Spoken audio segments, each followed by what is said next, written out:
You're listening to the Fiasco Brothers Radio Network.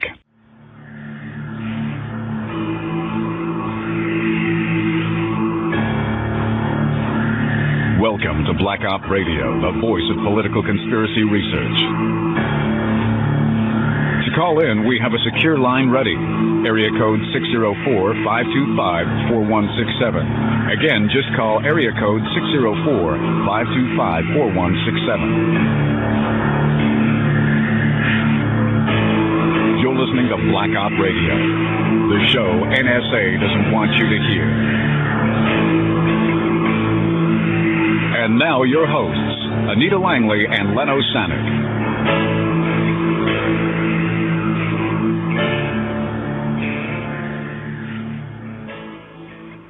Welcome to Black Op Radio. We always have a bug or two, it seems. Why break the tradition? Yeah, I'm Leno Sanik. I'm Anita Langley. And it's great to have you here. Today we have a guest. April Oliver is going to be with us. I believe she's on hold right now. She was one of the reporters that were for CNN, and they did the Operation Tailwind.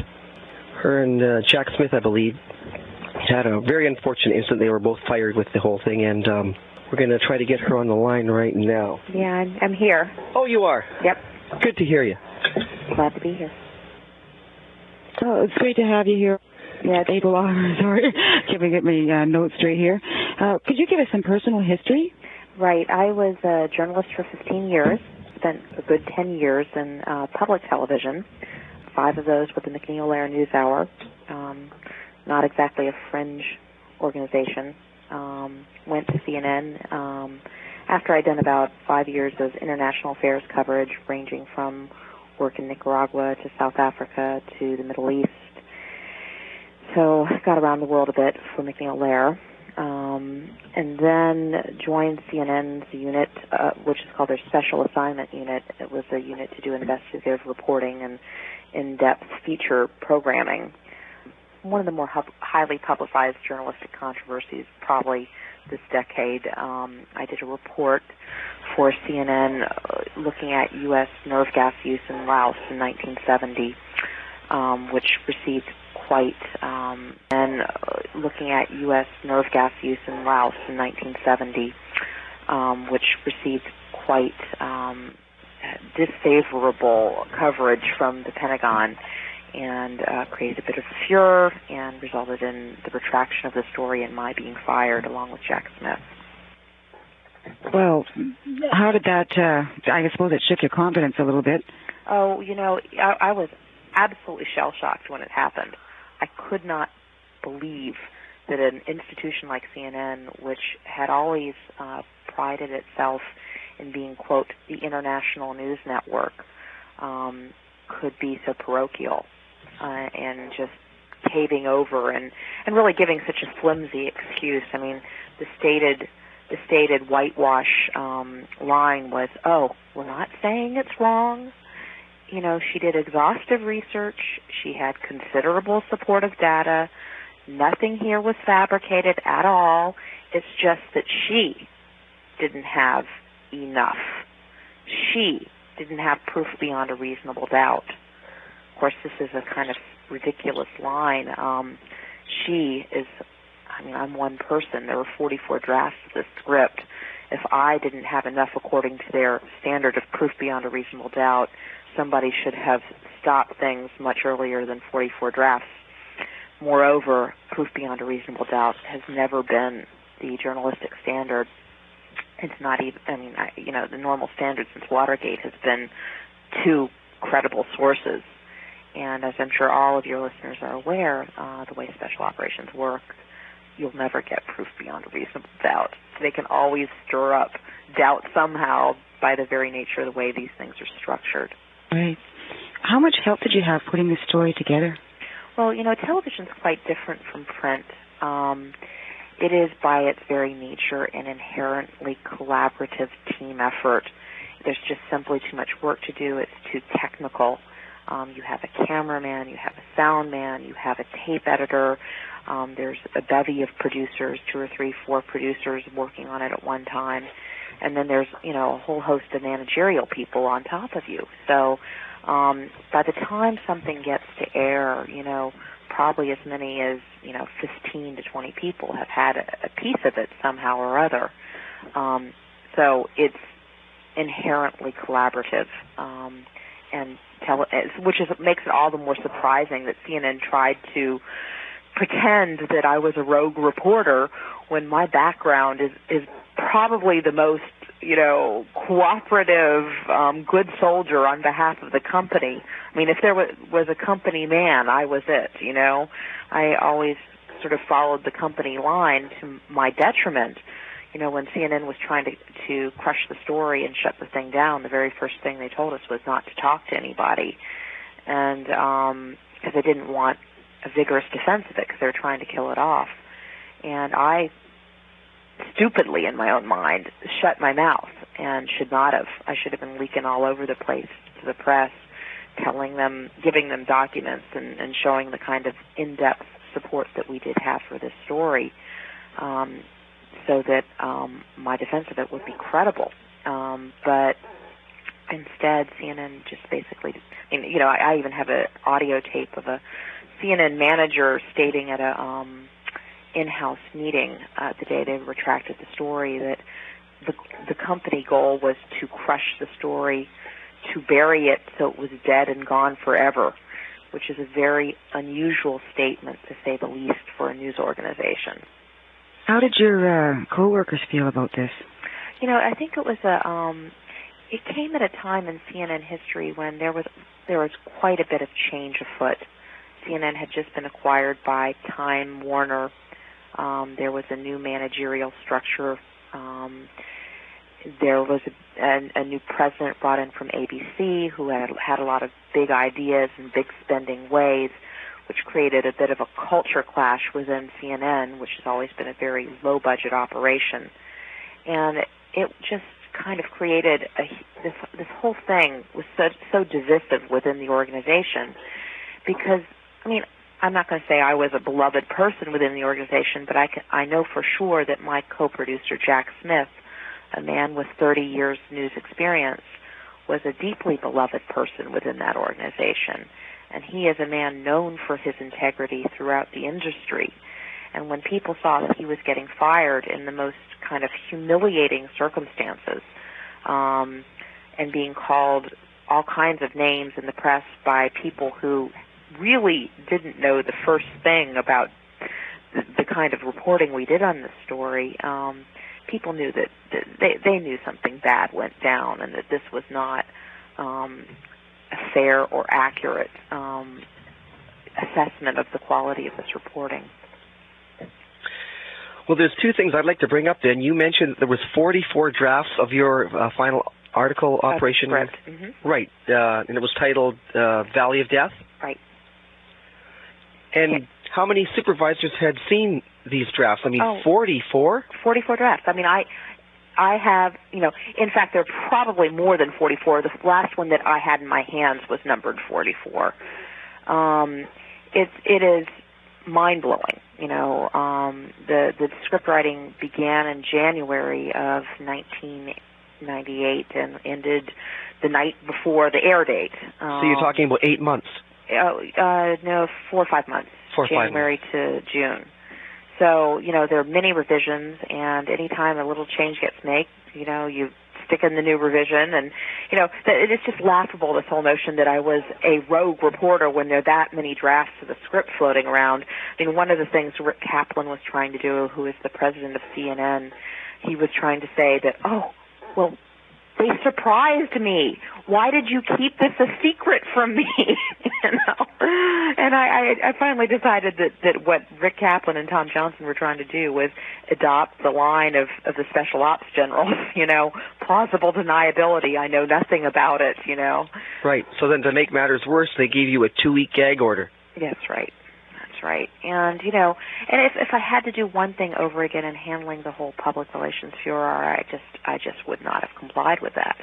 Because as soon as a gag order like that comes down, I should have known better that they did not have their interests in mind. But, you have to keep in mind that what they did was they brought in this very big high-profile lawyer from New York, a guy named Floyd Abrams, who has quite a reputation in the legal field for being a First Amendment lawyer. And when they brought him in, I was told by my boss, Pam Hill, that he was there to help us. He was there to help us defend our defend our constitutional and First Amendment rights, to help our relationship with the Pentagon, which was strained, and to help us with our confidential sources, because he had a lot of experience in that arena. So these all seemed very plausible reasons to me.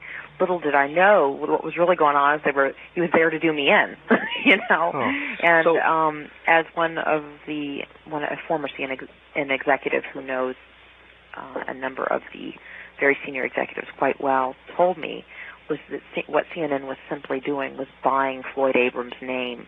They needed somebody credible to, to be the face to the world of their retraction, so it wouldn't look like they were just cutting and running, which is, of course, exactly what they were doing.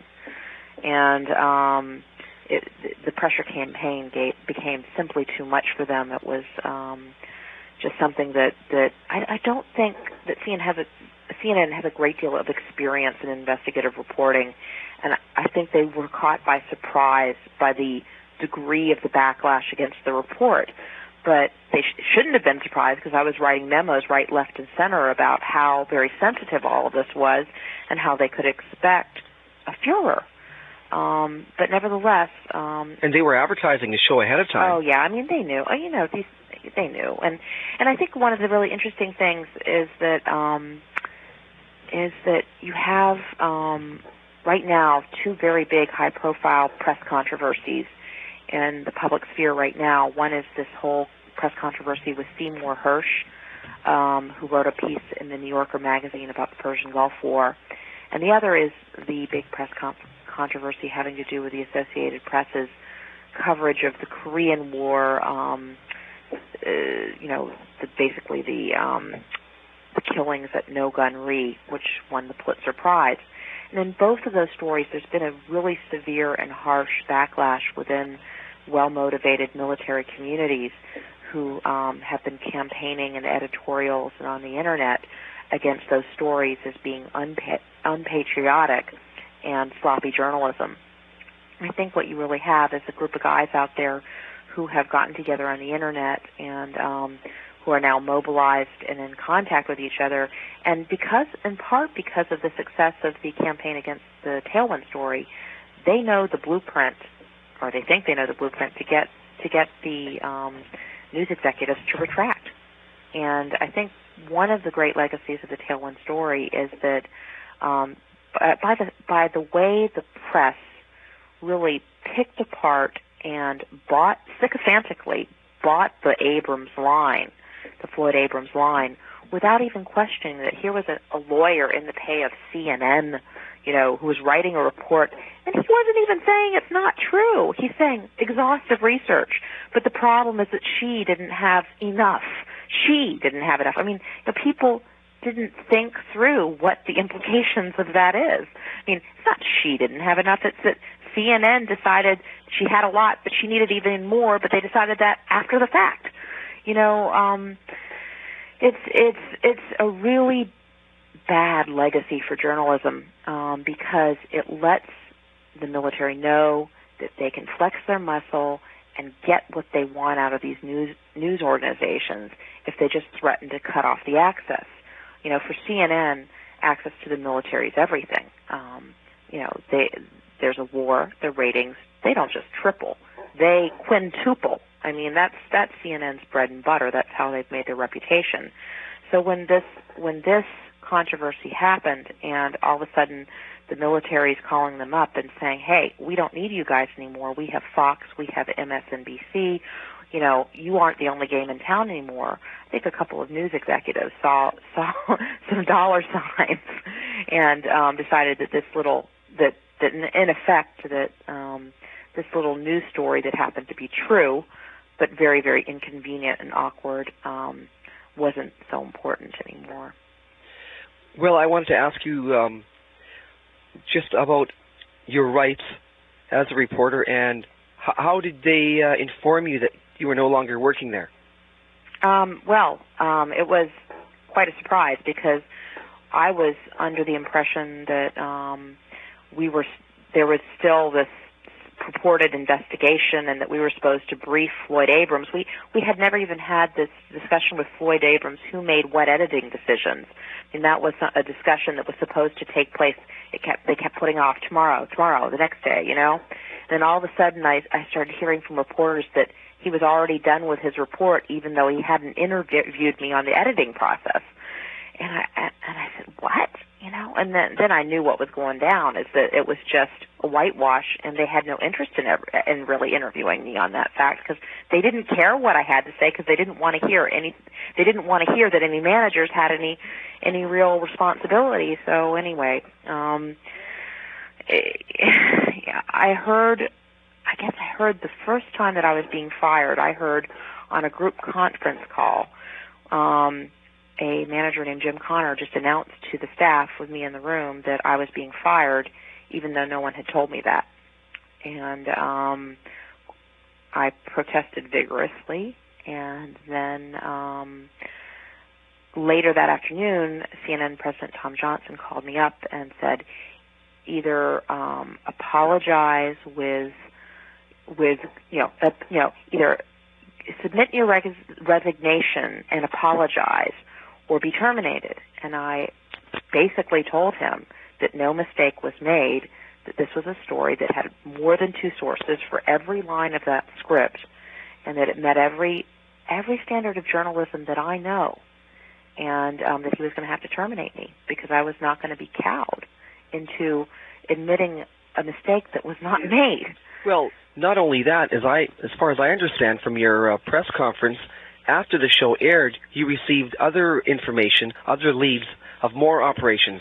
Huge amount. I mean, not only did we receive information, we were able to lay onto tape a very dramatic story from another.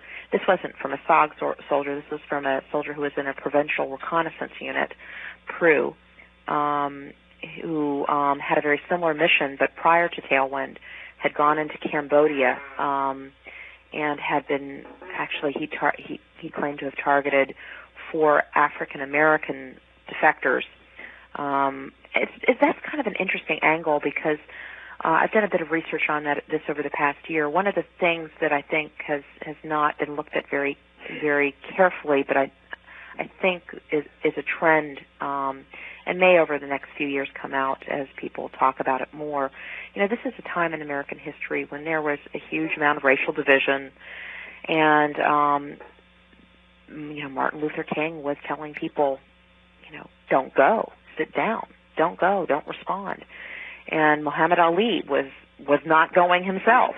And so, I mean, all of this had a great deal of impact on the African Americans who felt that they were fighting the white man's war. The enemy exploited this with propaganda. Hanoi Jane would come on the radio and say, black man, don't you know you're fighting the white man's war, come join us. There's an underground railroad through Laos. We'll get you home. We'll get you free. And this had a deep resonance to many African Americans who felt that they were the ones getting killed while the white officers back at the back at the base were in the cushy jobs. And there was a deep racial division out in the battlefield, and all that turmoil that was going on back in the States was going on in the ranks as well. I mean, and I don't think people have really looked very carefully into this. So one of the things that this officer described to us was how he was sent into Cambodia, and he told us he knew that they were Americans. He said because they had those afro things, and it was very in his thinking that, and in a number of these guys' thinking, defectors were a terrible enemy because they were the ones that could do the most damage to their men, because they knew more about their operations than anybody. They could get on the radios and create all kinds of decoys and diversions, and they knew the code words, and they knew the weapon systems, so they could be far more of an enemy, far more of a threat than the North Vietnamese or the Russians. So, what was Project Tailwind then? For those of us who don't really know very much about it, which is me. Okay. Well, sources inside Special Forces told us that there was a training camp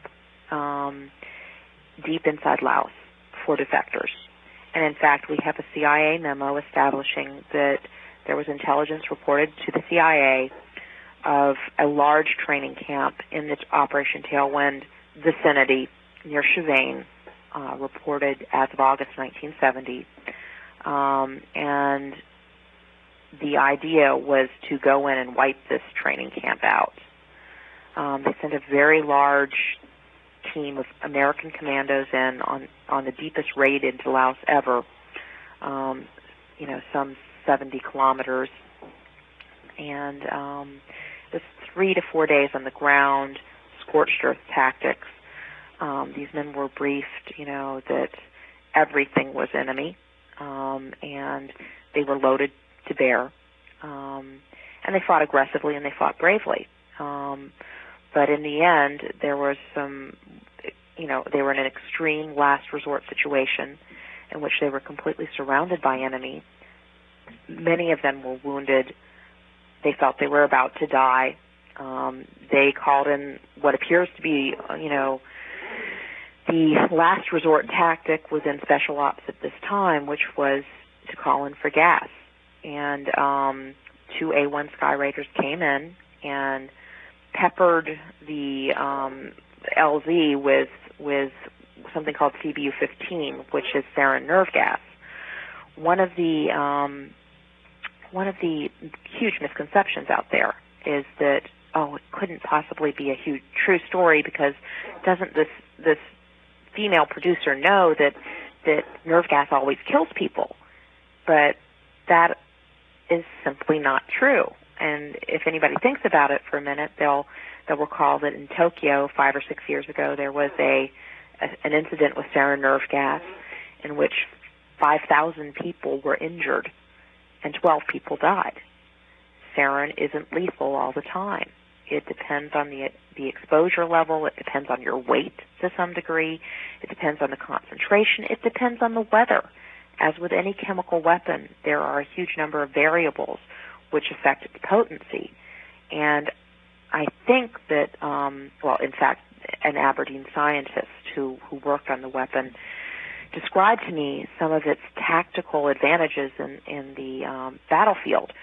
There are several reasons that the U.S. military chose sarin over all the different chemical weapons to be the backbone of the U.S. nuclear biological chemical arsenal. Sarin, some 40 million pounds of it were weaponized as of 1970 to be available to the U.S. military. The reason it was chosen over all the other neurotoxins such as soman and numerous other ones, lewisite is another one. Now, when you say 40 million pounds, what would they be using that for? What could they ever use that for? Let me describe in theory tactically why it's useful on the battlefield. It is a non-persistent nerve. It's a non-persistent nerve gas, in contrast to VX. It's non-persistent, meaning that it can dissipate in as little as a half an hour. So that, say for instance, you're moving people through. There's a pocket of enemy someplace, but you need to move your troops through very quickly thereafter. The battlefield will be completely cleared of the sarin very quickly after you drop it, because it's non-persistent, and you're dropping it in an open area where it will evaporate very quickly, particularly at the temperatures in Laos. So that's a very big tactical advantage on the battlefield. If you have a weapon like that you can drop, kills the enemy, you can move your people through very quickly to occupy that territory. That has its tactical uses. The second thing that I think that people don't understand, but is extremely important when understanding this particular weapon, is that contrast to all the disinformation that was put out there to help to discredit me, is that sarin is not a weapon in which you need a head-to-toe bodysuit. In its vapor form, it is a respiratory inhalant. It kills primarily by breathing it. And this has, huge tactical advantages on the battlefield because it means that the only real protection that you need in an environment such as Laos was a well-fitting, tight nuclear, biological, chemical gas mask that had a very good seal. And I think that this prevents, the problem of running around in hot, heavy, cumbersome head-to-toe bodysuits, which would be impossible to really maneuver in on a battlefield. If all you need is your hip pocket gas mask, it's not that much more weight to carry than a rucksack. So, a number of people have tried to suggest that I am a person who's ideologically motivated. That's just simply not true. I mean, I actually don't have strong moral feelings about the use of this weapon and tend to believe, in fact, that this was the right weapon to use in this particular situation, as the U.S. itself had not ratified the treaty yet. And I certainly can understand that when you're surrounded by enemy and think you're about to die, that you want to use whatever is in your power to try to get out alive. That seems to me a perfectly rational response to an almost impossible situation. My biggest beef about this whole controversy has always been that, sure, there was a cover-up in 1970, and the American public deserves to know what happened out there in 1970. But what was even worse is what happened in 1998, when CNN crushed a story that was accurately reported in order to basically kiss up to the military, who they viewed as being very important to their business agenda. This is not good for democracy. This is not the way our founding fathers, envisioned the Fourth Estate working. I just think that, this was not just a personal betrayal by me. It was a betrayal of the whole profession, and the public should deserve better out of a news organization. Have you ever before seen stories killed for questionable reasons? It's one of those things where I had never been involved in a story that had been killed like this. I certainly, now that I'm in a position 2 years later, I've been doing research on that particular trend, and one of the ones that comes to mind, a person who I've had some contact with over the past few months is Gary Webb. And you, of course, are probably familiar with Gary, who wrote the piece for the San Jose Mercury News called Dark Alliance about the cocaine smuggling into inner cities by Nicaraguan Contras. Whipped up a huge furor. He's a Pulitzer Prize-winning reporter, a very responsible guy. 9 months after the story, which a lot of people attacked and said couldn't possibly be true, and there wasn't proof beyond a reasonable doubt. 9 months afterwards, San Jose Mercury News backed off the story. Gary Webb ends up at a little, Pulitzer Prize-winning investigative reporter ends up in a little podunk town covering parades and is despairing and desolate.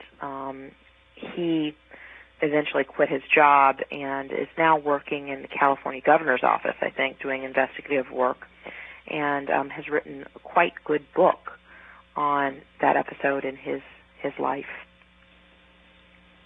That's, I think his book is called Dark Alliance. Right. Mm-hmm. Okay, well, back to your Operation Tailwind. So you had, as I recall, 3 tapes that you filmed with these different people who came forward to offer to buttress your whole situation, that you had done accurate reporting. We had tapes, and beyond tapes, we had people coming forward every day. I mean, it was quite I will say it was a mixed bag. I mean, we had people who were coming forward, and then we had people dumping all over us, predictably dumping all over us, saying, don't you know it can't be true because one drop of sarin will kill you? Wrong. you know. But I think the point I wanted to make was that after the show aired and after the flack came down, you had people come out of the woodwork then. Yeah. Oh, and it was, you know, it was impressive, the courage that these people had, too. I mean, I remember one guy calling me up, and this was a person who was pretty high up in the totem pole. And he was an impressive guy. Had been an executive in a government agency, and he had been pretty high up in the intelligence network working for Westmoreland. And he said, you know, I sat back in my chair and I watched that program, and I just about dropped out of my chair. I couldn't believe that someone had finally gotten the story. And girl, you're way ahead on the cutting edge. Keep going. You know, you've hit an iceberg. The thing is, you don't know how big it is yet.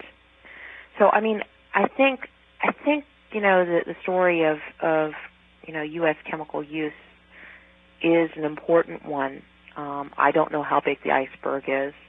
I hope that my experience does not deter other journalists from going for the story in other places and other venues. I mean, certainly I think someone out there should be chasing down, you know, say Angola. I mean, one of the more interesting things that has come out of the South African Truth and Reconciliation Commission is the president of the country, Thabo Mbeki, says that poison gas was used in Angola.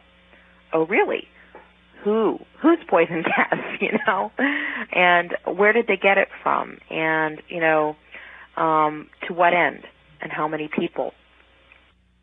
A new website for a new year, a new time. The New American Dream. NewAmericanDream.net. It's an amazing time to be alive. We survived Kate Smith on the radio. We survived Bush, though not all of us. It's morning. Time to wake up.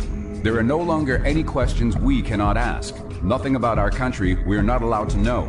We are Americans. This is our country. Today, we take it back. From the CIA, the military, the bosses, the Warren Commission, Karl Rove, Dick Cheney, the 9/11 Commission. From now on, our children will study lies no more. The NewAmericanDream.net. We want to know. We need to know. We deserve to know. Who killed Bobby? Who killed Martin? Who killed JFK, Wellstone, Malcolm? We should not torture, kill children, bomb, rape, mutilate. We are Americans. This is our country. Why did we fund the death squads in El Salvador? Overthrow elected governments in Chile, Iran, Guatemala? Really? Why? Why is Leonard Peltier in prison? We have to know. We want to know. We deserve to know. This is our country, the New American Dream. NewAmericanDream.net. www.NewAmericanDream.net.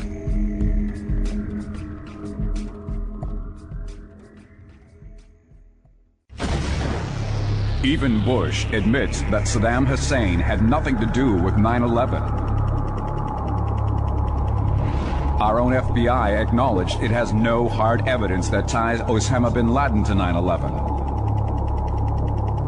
But if Saddam had nothing to do with 9/11, and if Osama had nothing to do with 9/11, then who did it? Who did it? The 9/11 conspiracy provides the answer. Discover the big picture. Learn what we know now. Find out what it means. 11 experts contribute to exposing the truth as the anatomy of an atrocity. Edited by James H. Fetzer. Buy it now if you have the courage to face the truth. Just don't think you're going to like it.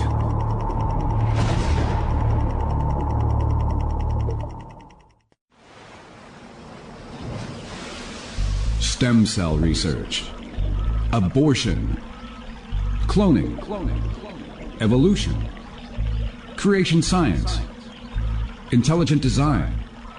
These are hot button issues today. Religion and science, morality and government, corporations and fascism. If you want to know what's happening to this nation this very day, then you won't want to miss Render unto Darwin. After 35 years of teaching logic, critical thinking, and scientific reasoning, Jim Fetzer offers a critique of the Christian rights crusade against science. If you want to understand the issues, if you want to be informed, this is a book you won't want to miss. Render Unto Darwin at Amazon.com and the major bookstores. Render Unto Darwin. Guests of the Nation, the new Palachuk novel by the 7th Street Press. www.mikepalachuk.com. Guests of the Nation. They stole 2 elections, killed Paul Wellstone, lied to invade some country to steal some oil. They torture, spy on us, lock people away in secret prisons, sent the anthrax, and they attacked their own country. Enough is enough. Here's what people are saying about this book. Astounding, astonishing, and haunting. Guests of the Nation offers an intriguing alternative to what the late George Carlin called the 9/11 consensus reality. Once again, Mike Palachuk deftly connects the dots with Guests of the Nation. The picture that emerges is horrifyingly clear for those who have eyes to see. Mike Palachuk has the uncanny ability to convey an understanding of real events through the medium of fiction. No one who reads Guests of the Nation will ever feel the same way about our government and will burn to learn how close he has come to revealing the truth about the events of 9/11. The answer, alas, is all too close. Palachuk leads us sleepwalkers through Night America, the twisted beyond corruption conspiracy land of a million fears. Palachuk goes among the real 9/11 conspirators to prove fiction is no stranger to truth. Gripping, insightful, and that nagging suspicion that something doesn't seem to add up. Guests of the Nation, the new Palachuk novel by the 7th Street Press. For more details, visit MikePalachuk.com. P-A-L-E-C-E-K. MikePalachuk.com.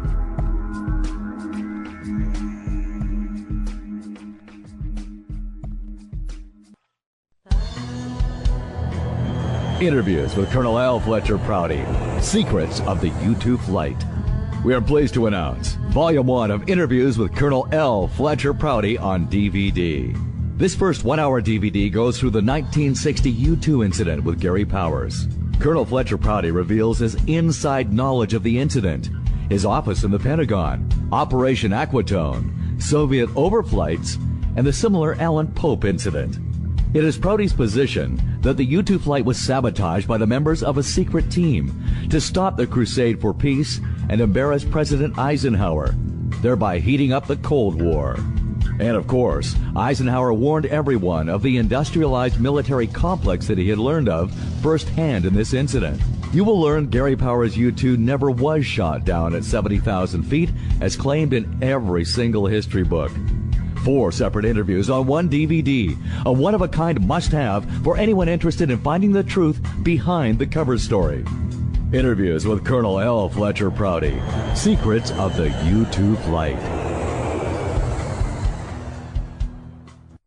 If you believe there's more to the JFK assassination and the mystery surrounding the CIA and its covert operations, you're not alone.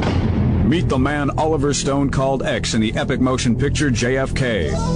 Colonel L. Fletcher Prouty comes forward with never-before-seen or heard documentation and information about JFK, the Vietnam War, the CIA, and more on a brand-new CD-ROM.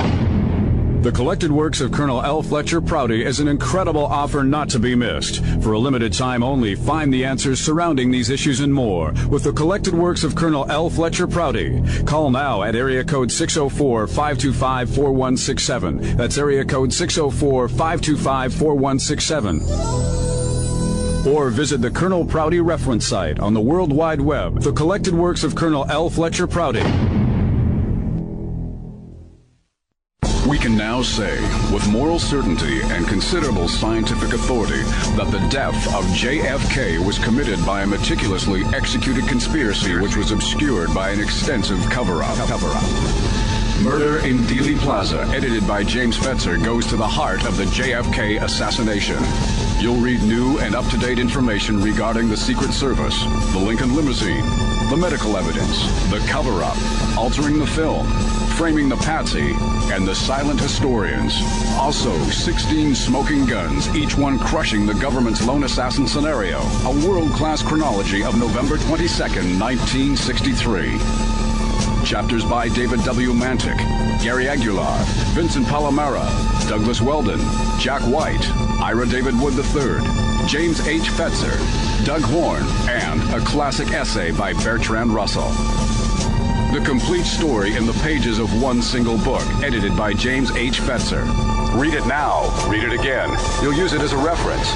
Murder in Dealey Plaza. Available at Amazon.com and major bookstores around the world. It's murder. Black Op Radio is pleased to announce that our archive shows are now available on MP3. Over 200 shows now archived in MP3 format on DVD discs. We've had many requests for this format, with the popularity of iPods and portable MP3 players. Now, you can listen to Black Op Radio anytime, anywhere. Years and years of shows available at your fingertips. Your purchase assists Black Op Radio in continuing to broadcast these one-of-a-kind interviews. Thank you from Black Op Radio. One of the captains on the Tailwind mission who had been helpful at various points in the story, but cut and ran when the story aired as the Special Forces guys circled their wagons, said to my cameraman at one point in time that we want soldiers to know that they're not supposed to talk to reporters, and we want reporters to know that they're not supposed to talk to Special Forces guys, otherwise they're going to end up like her. And I think that's a pretty chilling message, that here I am, because I lost my job and was publicly humiliated and, disparaged, I'm the message to other young reporters out there that they're not supposed to go for stories like these, that special ops stories are off limits. And, I can understand why for a certain period of time these stories should be or could be off limits. I can see that there's a national security rationale for that. But I think 30 years out is questionable. 30 years out is getting to the point where this is not about national security anymore. This is about, keeping a little club private that the American public, because they're funding it, deserves to know about. Right, and then, brave people like you or Gary Webb suffer the consequences of that. It just, it's almost a slap of the face to anyone even trust CNN on any other story now. They wonder, are they actually reporting the truth, or are they just feeding us something that's completely, could be blatantly a lie? Well, one of the more interesting things that has occurred, I think recently, I don't know if you follow TV Guide at all, but they did a story about, a few weeks ago regarding, believe it or not, the CNN has admitted that they had a internship program for the military, in which they brought in not just any old military soldiers, but PSYOPs warriors, psychological operations specialists from Fort Bragg were working in CNN's newsrooms in various capacities, from the satellite division to, working the news desk. And, for anybody who works in the news business, you just got to scratch your head and say, what were they thinking? You have wars going on. You have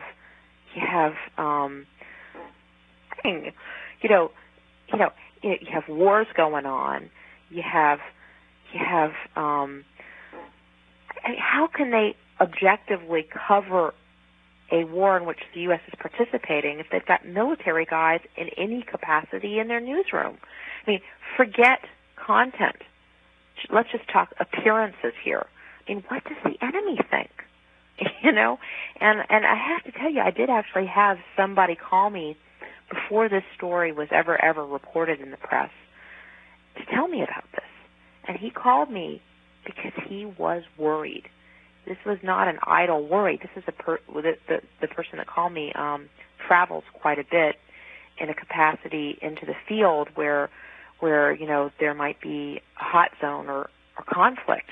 And he was concerned that the presence of U.S. military interns within the CNN establishment could put conceivably CNN personnel at risk in the field, because the enemy might say, oh, CNN, you're affiliated with the military. We don't need you around. And that that I think was alarming. I mean, that anybody at any level of the CNN management could make those kinds of decisions, that this was okay. Somebody should really be called into the carpet for that. I mean, that was some real decision-making, real questionable decision-making. Well, how long has this been a known fact within CNN's ranks, that there are people in there? I mean, this person called me a year ago, but it has only been publicly admitted. I think it was the European press broke it in March, and then it moved into TV Guide a little bit after that. I mean, I actually have the article in front of me here, and TV Guide went out and they interviewed some of these interns, and the military PSYOPs warriors themselves say, I understand why CNN put an end to it. Somebody puts the wrong spin on a program like this, and it looks like their integrity is being compromised. Did they really put an end to it, though? Well, I can't speak to that. Well, I doubt it. I can't speak to that. I don't know, Hello? Hi. Sorry, microphone died out there for a second. That's okay. If you listen to Colonel Prouty talk, it's a normal situation to infiltrate various organizations that would be radical groups, or even set them up and attract whoever you can attract, news associations, and according to him, that there are special rooms set up just for dealing with reporters who get too much information and discrediting them. Well, that's what I think. I mean, I think it's quite likely that's what happened to me. It just came from. I mean, I can tell you this. I mean, when you go to the websites and you look around, one of the things going on is special operations presence on the web. And one of the very visible things in the discrediting campaign regarding our story was a website that was set up called greenberet.com that was a very elaborate, highly produced website where they were trying to attract people to actually, get on radio shows and make call-ins on radio shows and anything to discredit the story, editorials, just create sort of a body of people out there who would create a wave of internet warriors to crush the Tailwind report. And that you would sign into a little box and say, get your special operation mission here, and it was all on a camouflage background, and then you double click onto a place that was an area that said the body bags report, and when you go in the body bags report, you get me with a knife through my head with blood spurting out. It was quite graphic and quite gruesome, and very much designed to intimidate, all very, very highly produced. And, you look at this and you kind of scratch your head and you think, my God, where is the press corps? I mean, don't they understand? I mean, I could have predicted what's happening now in the news with these two other stories, because if these guys could do it to me, they can do it to anybody, and they are emboldened and they think they've got the formula. So no, what Colonel Prouty says does not surprise me one little bit. This may come back to the subject of the iceberg, actually. Perhaps you don't realize how big a story you've stumbled on if what they're really worried about isn't so much what happened 30 years ago, but that this is a continuing saga, that these weapons aren't made unless there's somebody who wants to try and use one. Gulf War is a perfect example. There's all kinds of information suggesting that a lot of the things that were used on the American troops came from the American soil. I don't want to get into territory that I haven't studied. Fair enough. But I think my own view is that what you are speculating probably has some merit. I do think that part of the size of the reaction out of the Pentagon is that the story that I thought was a 30-year-old story ended up not being a 30-year-old story. It potentially has relevance beyond that. Yeah, well, I think Joyce Riley shares that opinion. Have you heard of Joyce Riley? I don't know Joyce. Oh, okay.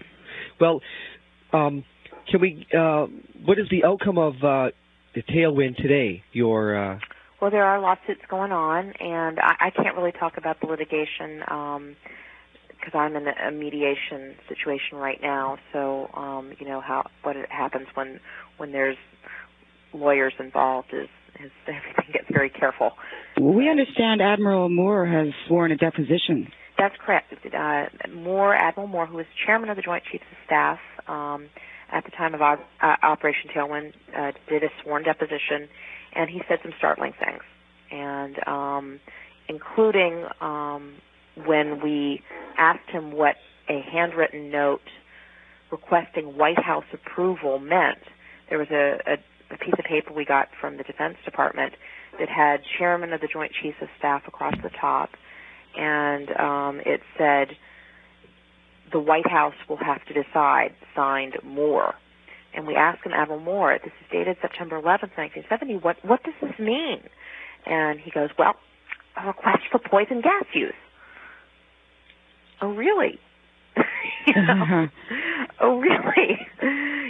I think that's interesting on a number of levels because, how many times in our nation's history have we had a chairman of the Joint Chiefs of Staff under oath tie his own handwritten note to a request for poison gas use? So who would have been the person that actually put forth the order? Would that have been him, or would it have been somebody higher than him suggesting it, or was he just... he my understanding, and I queried him quite a bit on this, is that there was a group of they always felt that the National Security Council was too leaky, too big.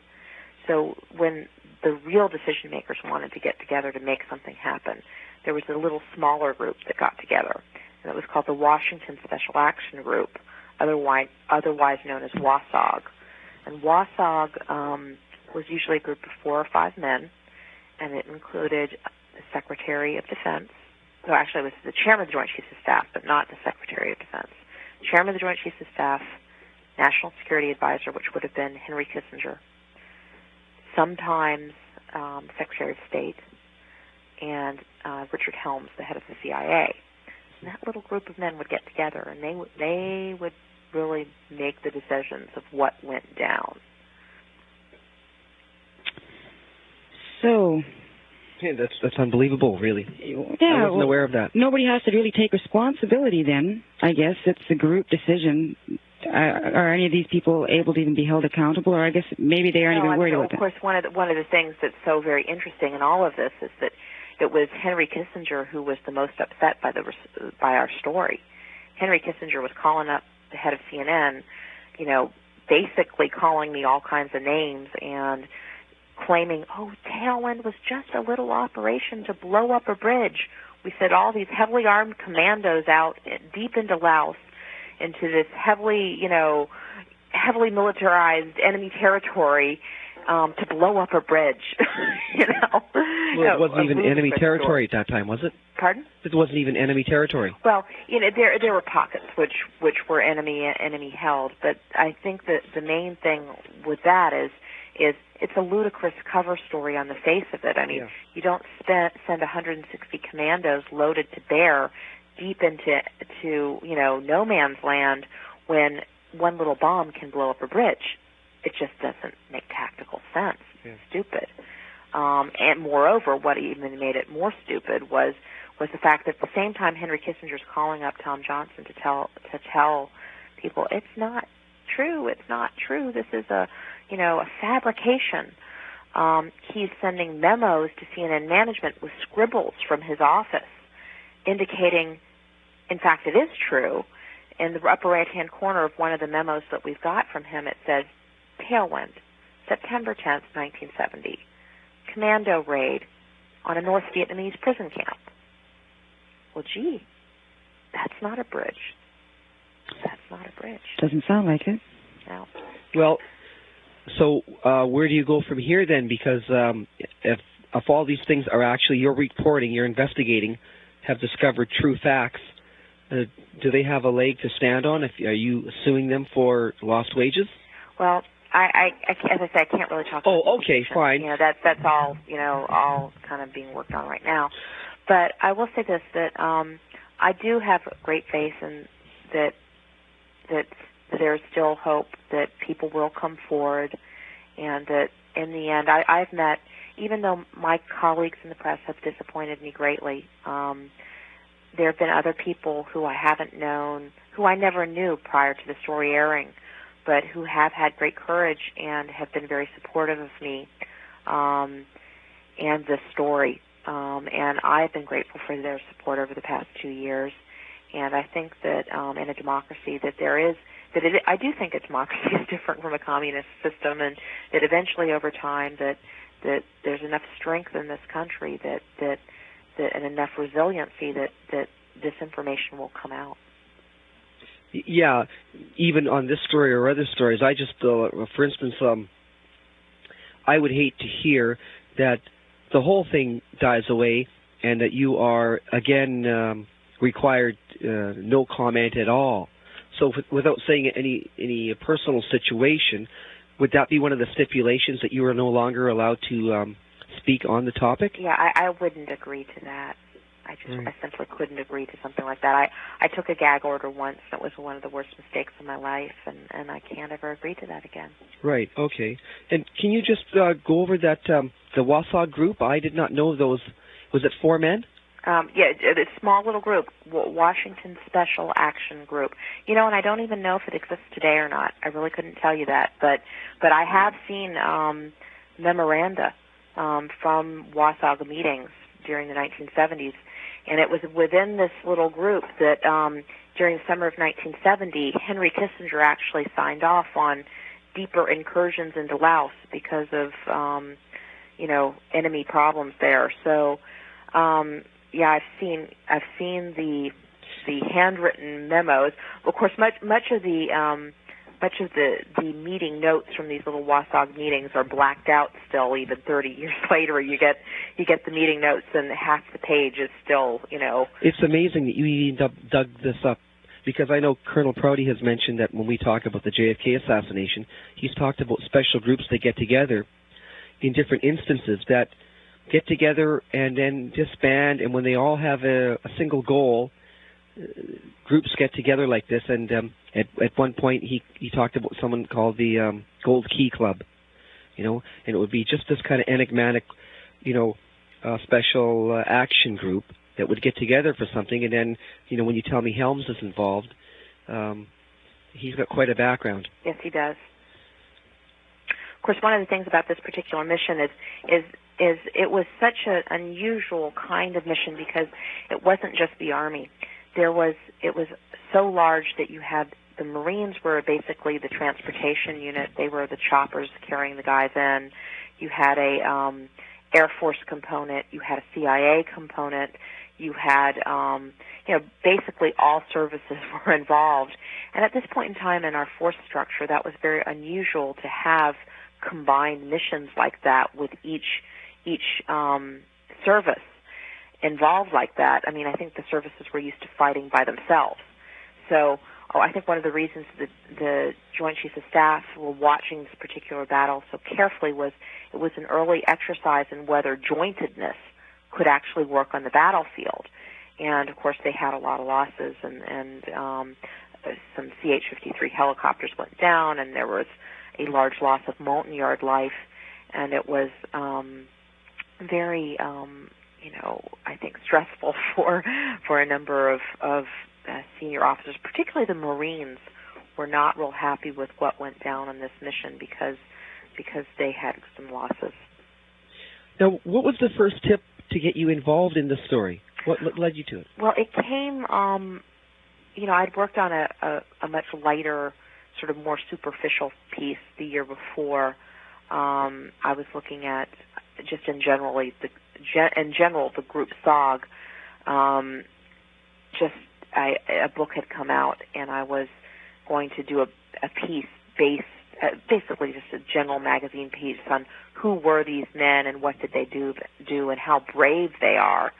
And it was in the course of reporting that piece that a couple of these people quietly took me aside and said, there's more to the story besides just the courage aspects. SOG was a breeding ground and an experimental breeding ground for all kinds of cutting-edge new weaponry. And among those cutting-edge pieces of weaponry was the gas. So it's a few things people wanted to get off their chest. I think part of the reason, it happened now was there was a confluence of reasons. One was when I first started doing the reporting, we actually weren't at war with anybody, and people thought it was a safe thing to talk about because there was no great national security issue. I think that, too, people really believe, the men I talk to are brave men who do believe that this country is different from Iraq, and that this weapon was used mostly in pursuit of the defense of American lives, and that it should be at a certain point of time okay to talk about these things because we are a democracy. And of course I agreed with them, and they were pretty forthcoming. And at a certain point, I just had such a critical mass of information. I had so many people talking to me, and it wasn't just the THAAD guys, mind you, it was the Air Force guys, too. I mean, some of our best information came from the A-1 pilots who really had a pretty good fix on the kinds of gases they were carrying and their effects, because they would go through briefing sessions where they were told, whether or not to carry atropine on certain missions, which is nerve gas antidote, and what to do if they got shot down.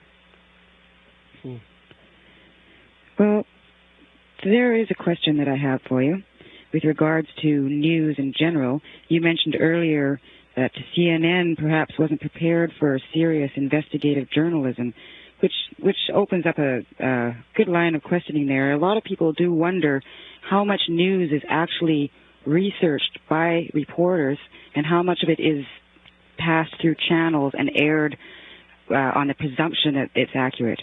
Well, see, I think one of the problems CNN has is they're so used to, they have built themselves as an institution which does live from the battlefield really well, but which, hasn't as much experience in in-depth analytical pieces. The normal length of a piece on CNN is something like, a minute 15. And that doesn't provide a lot of opportunity to do much more than a he said, she said.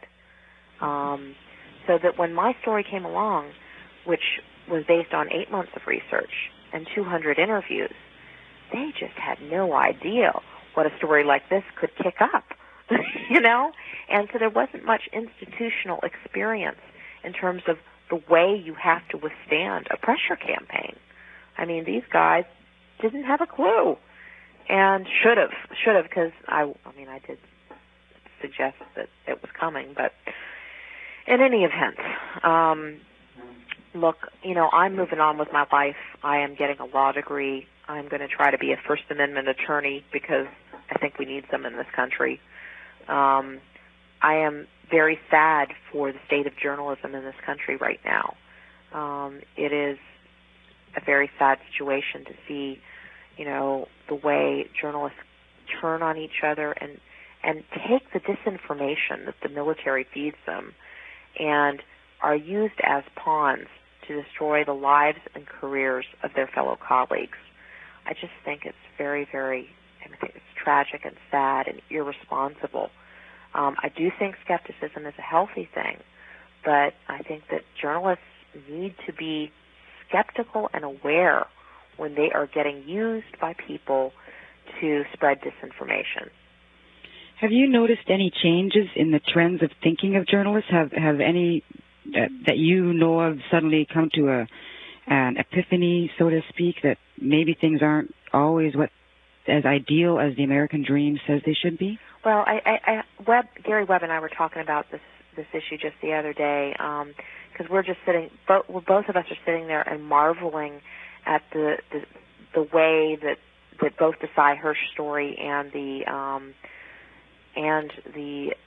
Associated Press No Gun Re Korea story are being just pilloried by our colleagues in the press.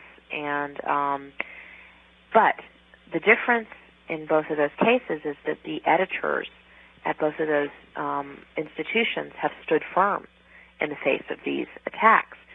we're both of us are, and it might just be a little egotistical thing, and maybe it has nothing to do with it, but we're hoping that our stories have had an impact in newsrooms, where maybe now the news managers are beginning to understand that, hey, there are organized efforts out there to discredit threatening stories that cut to the heart of establishment power, and that if you're going to do one of these stories and put your journalists' lives on the line and reputations on the line, you have to be prepared to back them. You cannot cut them off, because in the end, I mean, retracting the story was the stupidest thing CNN could have done. I mean, they spawned 1,000 lawsuits by doing that, and it kept going, and the story kept going and going and going. Whereas had they stood firm, it would have been a week or 2 week story, and then it would have faded away. People would have lost interest pretty quickly. Right, yeah, I mean, the American public does not have a long attention span. So yeah, CNN goes through a lot of news, really. I mean, if you look even 2 days later, unless it's an ongoing thing like Monica Lewinsky, right. you just don't see it after. That's right. So they really made a panic decision that I think, in the end, was just very, very bad judgment. What percentage of potential stories would you guess actually make it to the air? Oh, I can't even venture a guess on that. You can't. Is there could you give us a brief idea of how the weeding process goes? Who decides? Well, I think that what happens in the newsroom is very different from what happens in the special investigative unit in terms of the way stories are packaged and handled. So I really, I haven't really worked in the newsroom quick and dirty kind of side of things, so I'd hate to speak to that. Right, fair enough. Well, I can tell you when I lost a great deal of faith in CNN after your story and the total caving in of CNN. And when I made the mistake of watching them, I keep going back thinking things are going to change, hoping they're going to change, but they're not. That's why we're making our own effort to get real news out there. And the day they cut live to, I think it was a Learjet flying in Elian Gonzalez's grandmother. They had a live show. They stopped it. They got a cut. There's a plane coming down. Grandmothers are landing in U.S. territory and whatnot. And I thought, what the hell is going on? Where's the Martin Luther King trial? Where's more on this? There's just more real news should be done. And if they had a budget for special investigations, as you were implying, they should really be digging up news. And it doesn't have to be from 30, 40 years ago, but it's just almost... They're very ratings driven. I mean, the biggest change for me when I went from McNeil Lehrer, where ratings didn't matter at all, to corporate journalism, is that you get into a company like that, and your ratings are in your computer the very next day after you've put a show on the air, and down to the minute whether or not your show held audience interest. Wow. I guess there's not a lot of room for maneuvering under those circumstances. No, and it's a pity, because I think that bad decisions get made, in terms of the quality of journalism when you're in a quest for ratings. You end up doing the maudlin and sentimental stories that are tearjerkers, such as a grandmother flying in, instead of what might be more substantive news. Right. Well, I think a lot of people are looking for more substantive news. That's the only thing regarding ratings, but maybe I'm wrong about that. So, kind of summarizing up your the Tailwind story, well supported and documented. It was just shelved, and as you mentioned, there's tapes of other interviews you did actually after the show aired, but before you were terminated, that substantiates the story. That's right. And you've since gone on to a degree of law, and the case is somewhat up in the air. You may be getting, lack of a better word, compensation. Well, I can't really comment anyway. Right, no problem. So, I think, in a nutshell, then the case is just going to be in limbo forever. We're just probably not going to hear anything more about it, pro or con. Actually, one things that I did hear, and is it Pam Hill? Is that her name? Mm-hmm. That after the furor, about a week into the story, she said, "Let's do a 1 hour this 1 hour show on the other side of the comment that. Yeah, that was actually Rick Kaplan who proposed that. Oh, okay. I'm sorry. We started working on that, and I think that had they done that, that was the appropriate thing to do. You get in a big journalistic controversy, the important thing to do is if people who didn't want to go on air before all of a sudden want to come forward and talk about it now, fine, give them the airtime. I mean, good God, the one thing CNN has is airtime. Right. 24 hours a day, 7 days a week. Put them on air. Let them talk about it. That's what we're there for. But don't crush the story. Right. I mean, the one thing the Associated Press done that I think has been extremely smart in terms of managing the whole controversy they're going through right now is that they have made great use of the Internet and their website. And anytime anyone starts attacking one of their sources, they just put the whole interview out there for anybody to see to show them that the interview was used precisely in context. And that should have been what CNN did, because when these soldiers start cutting and running and saying, oh, well, she took me out of context, baloney. Here's the interview. Read it yourself. These men said these things. They said them. This is not something I made up. They said them. It's on tape. And supported by other documentation. Right. That's right. Well, you mentioned Seymour Hersh earlier. Mm-hmm. Can you tell us a little bit more about? Oh, there's a story that I think it's it's either this month's or last month's New Yorker magazine regarding a retreat of forces during the Persian Gulf War after the ceasefire had already been called. And Hersh has done a very lengthy investigation into what he believes to be sort of over-aggressive, firing onto retreating Iraqi troops when there's supposed to be a ceasefire in place. And the general who is in charge of this particular operation is McCaffrey, General Barry McCaffrey, who has taken quite a vigorous position of defense of his peace, or of his soldiers and his actions, and has mounted quite a campaign on the op-ed pages of the Wall Street Journal and within the New Yorker executive suite, and calling up his friends or all within the journalistic community and within the military community to disparage Seymour Hersh and his reporting, suggesting that he fabricated things out of whole cloth, and suggesting that the man is malicious and not a good reporter. And it's quite personal, quite ugly, and very hardball. But it's, of course, very similar to what they did to me. And I talked to Hersh a year or so ago about my story, and he even poked around into the Tailwind story a little bit and came back to me and said, April, I got a guy who was out at NKP, and he says GB Grubby was out there. And didn't any grown-ups do any reporting after you were done with this story? My God, April, it was out there. This stuff was out there. And I said, I know the stuff was out there. I've documented it up to the wazoo that it was out there. But then Hersh decided not to do the story because I think he realized he was going to make too many enemies on that one. Instead, picked another war that was more recent to do his big piece on. So, how much documentation do you still have? Does CNN actually have this all in their possession? Yeah, I mean, once you move into the legal phase on something like this, you get quite a lot of tapes, and it becomes evidence. All the tapes become evidence. And my hope, I would say that the good thing about the legal process is that the longer these suits continue, the more of this stuff becomes public domain.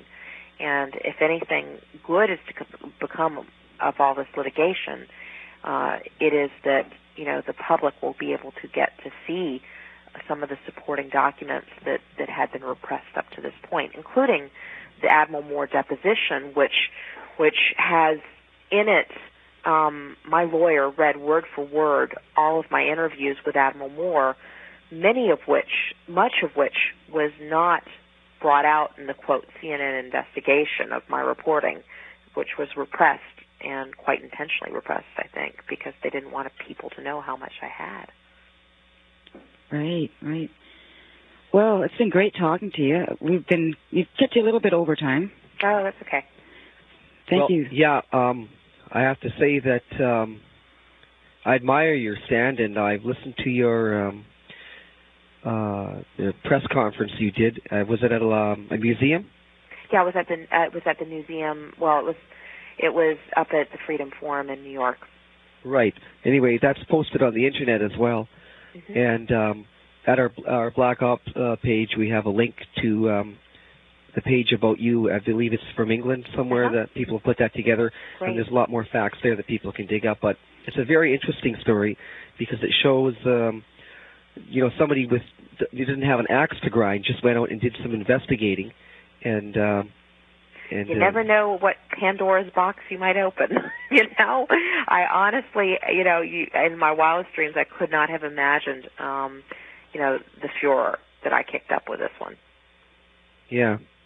Well, it's unfortunate, but all we can do is wish you the best, and if we can help you in any way, let us know. Look, I appreciate it. Okay, well, it's been very interesting and delightful talking to you, and thanks for joining us. Thank you. Good luck with your law degree there. Okay, thank you. All right, then. Good night. Well, that was April Oliver, and it was a very eye-opening interview. Yeah, she's an interesting lady. And I encourage everyone to listen to the press conference I spoke about. I think I have a link to it at our website, but I'll make sure I have one up by tomorrow. Okay, well, I guess, let me see, in the near future we have David Ratcliffe, who did the book Understanding Special Operations. I'll have to double check the date, but I believe it's in the 27th of June. Though. That's a ways away, right? Yeah. And we have a whole list of people that we're trying to get on scheduled. We have 10 or 15 people, all up in the air. Just a matter of shuffling them around. Right. So in the next day or two, we'll post a new schedule of guests, all interesting people. And if you want to email in, we'll add you to the email list, and we'll send out the updates to let people know. Well, I think that's about wraps it up for tonight, then, eh? One more show. Show number 5. Okay. Well, I hope you enjoyed it. And if you have any comments or suggestions, please email us. Good night.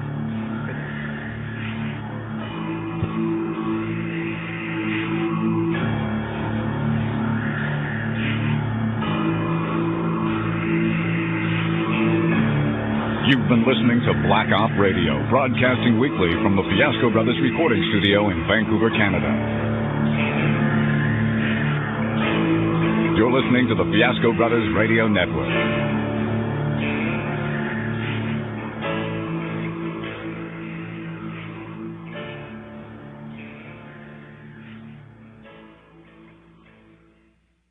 A new website for a new year, a new time. The New American Dream.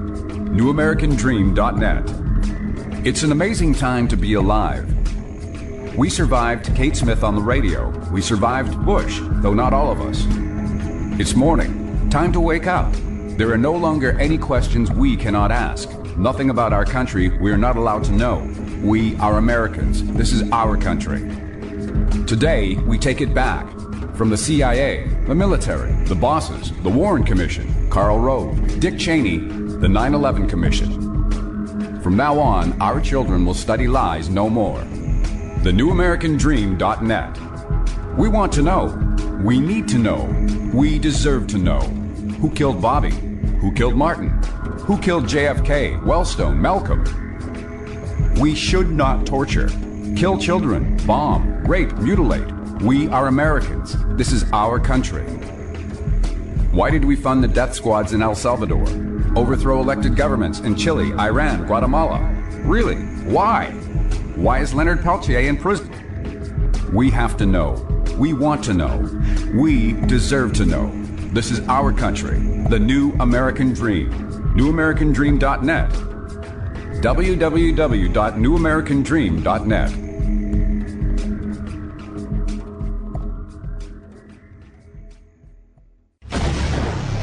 Even Bush admits that Saddam Hussein had nothing to do with 9/11. Our own FBI acknowledged it has no hard evidence that ties Osama bin Laden to 9/11. But if Saddam had nothing to do with 9/11, and if Osama had nothing to do with 9/11, then who did it? Who did it? The 9/11 conspiracy provides the answer. Discover the big picture. Learn what we know now. Find out what it means. 11 experts contribute to exposing the truth as the anatomy of an atrocity. Edited by James H. Fetzer. Buy it now if you have the courage to face the truth. Just don't think you're going to like it.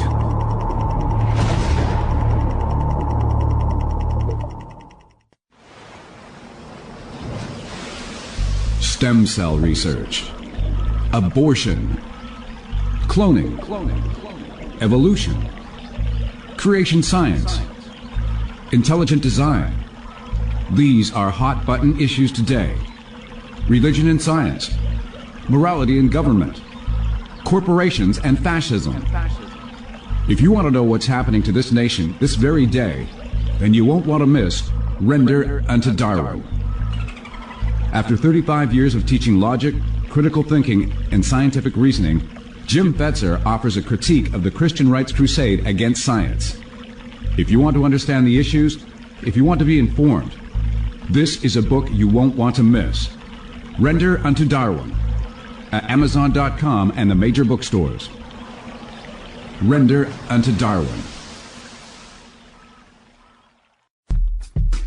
Guests of the Nation, the new Palachuk novel by the 7th Street Press. www.mikepalachuk.com. Guests of the Nation, they stole 2 elections, killed Paul Wellstone, lied to invade some country to steal some oil. They torture, spy on us, lock people away in secret prisons, sent the anthrax, and they attacked their own country. Enough is enough. Here's what people are saying about this book. Astounding, astonishing, and haunting. Guests of the Nation offers an intriguing alternative to what the late George Carlin called the 9/11 consensus reality. Once again, Mike Palachuk deftly connects the dots with Guests of the Nation. The picture that emerges is horrifyingly clear for those who have eyes to see. Mike Palachuk has the uncanny ability to convey an understanding of real events through the medium of fiction. No one who reads Guests of the Nation will ever feel the same way about our government and will burn to learn how close he has come to revealing the truth about the events of 9/11. The answer, alas, is all too close. Palachuk leads us sleepwalkers through Night America, the twisted beyond corruption conspiracy land of a million fears. Palachuk goes among the real 9/11 conspirators to prove fiction is no stranger to truth. Gripping, insightful, and that nagging suspicion that something doesn't seem to add up. Guests of the Nation, the new Palachuk novel by the 7th Street Press. For more details, visit MikePalachuk.com. P-A-L-E-C-E-K. MikePalachuk.com.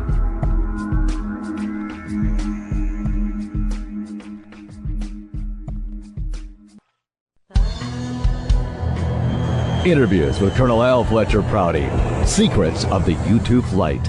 We are pleased to announce Volume 1 of Interviews with Colonel L. Fletcher Prouty on DVD. This first 1-hour DVD goes through the 1960 U-2 incident with Gary Powers. Colonel Fletcher Prouty reveals his inside knowledge of the incident, his office in the Pentagon, Operation Aquatone, Soviet overflights, and the similar Alan Pope incident. It is Prouty's position that the U-2 flight was sabotaged by the members of a secret team to stop the crusade for peace and embarrass President Eisenhower, thereby heating up the Cold War. And of course, Eisenhower warned everyone of the industrialized military complex that he had learned of firsthand in this incident. You will learn Gary Powers' U-2 never was shot down at 70,000 feet, as claimed in every single history book. 4 separate interviews on one DVD, a one-of-a-kind must-have for anyone interested in finding the truth behind the cover story. Interviews with Colonel L. Fletcher Prouty, Secrets of the U-2 Flight. If you believe there's more to the JFK assassination and the mystery surrounding the CIA and its covert operations, you're not alone. Meet the man Oliver Stone called X in the epic motion picture JFK. Colonel L. Fletcher Prouty comes forward with never-before-seen or heard documentation and information about JFK, the Vietnam War, the CIA, and more on a brand-new CD-ROM. The collected works of Colonel L. Fletcher Prouty is an incredible offer not to be missed. For a limited time only, find the answers surrounding these issues and more with the collected works of Colonel L. Fletcher Prouty. Call now at area code 604-525-4167. That's area code 604-525-4167. Or visit the Colonel Prouty reference site on the World Wide Web. The collected works of Colonel L. Fletcher Prouty. We can now say, with moral certainty and considerable scientific authority, that the death of JFK was committed by a meticulously executed conspiracy which was obscured by an extensive cover-up. Murder in Dealey Plaza, edited by James Fetzer, goes to the heart of the JFK assassination. You'll read new and up-to-date information regarding the Secret Service, the Lincoln limousine, the medical evidence, the cover-up, altering the film, framing the patsy, and the silent historians. Also, 16 smoking guns, each one crushing the government's lone assassin scenario. A world-class chronology of November 22nd, 1963. Chapters by David W. Mantic, Gary Aguilar, Vincent Palomera, Douglas Weldon, Jack White, Ira David Wood III, James H. Fetzer, Doug Horn, and a classic essay by Bertrand Russell. The complete story in the pages of one single book, edited by James H. Fetzer. Read it now, read it again. You'll use it as a reference. Murder in Dealey Plaza. Available at Amazon.com and major bookstores around the world. It's murder. Black Op Radio is pleased to announce that our archive shows are now available on MP3. Over 200 shows now archived in MP3 format on DVD discs. We've had many requests for this format, with the popularity of iPods and portable MP3 players. Now, you can listen to Black Op Radio anytime, anywhere. Years and years of shows available at your fingertips. Your purchase assists Black Op Radio in continuing to broadcast these one-of-a-kind interviews. Thank you from Black Op Radio.